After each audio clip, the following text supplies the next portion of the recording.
Good morning, student. Today we'll study new chapter number 3, reproduction in animals. Okay, and this is video number 6. So, what is reproduction? Reproduction is the process by which living things produce their offspring. Okay, the process by which living things produce their offspring is known as reproduction. And why reproduction is necessary for all living things? Can you say? Why it is very much important? Because if living being did not reproduce, then what will happen? Life would not have existed on the earth. Okay, so for the existence of life, reproduction is very much necessary. And if there will be no reproduction, then there will be nobody to represent in the future. Okay, and that's why reproduction is very much essential for living things. On the basis of reproduction, animals are classified into two groups. First is giving birth to the young ones, and second is egg laying animals. Okay, and one by one we'll study in detail. First is giving birth to the young ones. Okay, so the animals that give birth to the young ones are known as mammals. What are mammals?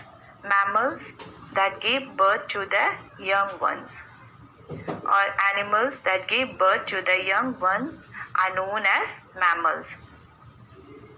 Like cow, human being, dog, cat, horse, they directly give birth to the young ones, and that's why they are known as mammals.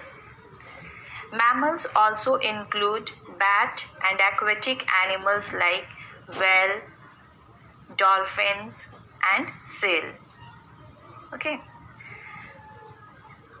Some more mammals are there like duck-billed platypus and spiny anteater. They are the mammals, but they lay eggs. They do not give birth to their young ones. Instead of giving birth, they lay eggs. Okay. So if the question is asked, name the mammals that lay eggs. So what will be the answer? Duck-billed platypus and spiny anteater. Okay. Next is features of mammals. What are the features of mammals? First feature is they have highly developed brain. Okay. They have highly developed brain. Their bodies are covered with hair or fur. Why their bodies are covered with hair or fur? To keep them warm. Okay. Next is they maintain constant body temperature despite changing climate conditions, and that's why they are known as warm-blooded animal. Why mammals are known as warm-blooded animal?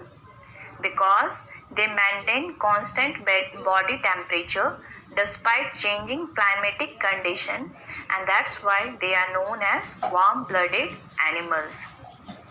Next is they have 4 limbs. Limbs means legs. Okay, or a pair of flippers or fins. Flippers, see here, it is the picture of flipper. Okay, this flippers, where it is found, which type of animals these flippers are found? These are found in aquatic animals. Okay, which help them to swim. So terrestrial animals, terrestrial means those who live on land. So those who live on land, they have 4 limbs, and aquatic animals means those who live in water, they have pair of flippers and fins. Okay. Next is they look after their young ones, And how they look after their young ones?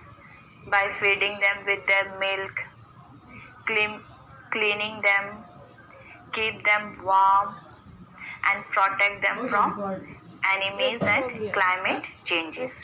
Okay, so these are the features of mammals. What are the features? They have highly developed brains. Their bodies are covered with hair or fur. They maintain constant body temperature and are also known as warm-blooded animal. They have 4 limbs or a pair of flippers and fins and look after their young ones.